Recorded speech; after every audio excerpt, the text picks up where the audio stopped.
কোন সন্তানটি বা মায়ের অতি প্রিয় নন? স্বামীজি তো জননীর জীবন সর্বস্ব ধন। স্বামী যোগানন্দ একটি পয়সা জমাতেন তীর্থস্থলে মায়ের খরচের জন্য।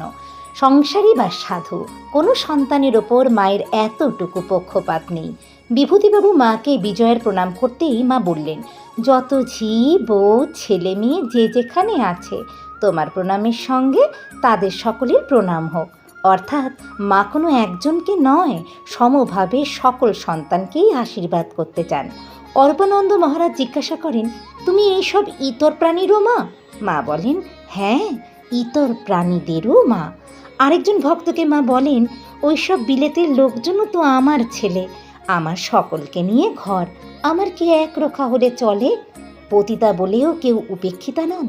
উদ্বোধনী পতিতা এসে মায়ের আশ্রয় নিলে মা তাকে আশীর্বাদ করে বলেন, অন্তরে থাকে অন্তর্যামী, তোমার বাইরের কাজ তো তিনি দেখবেন না, তোমার মনই তিনি দেখবেন।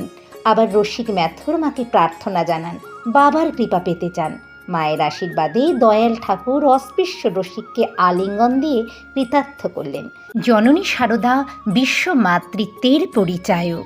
তিনি করুণাময়ী মা, সৎ ও অসতের মা, তিনি জগতের সকলের মা।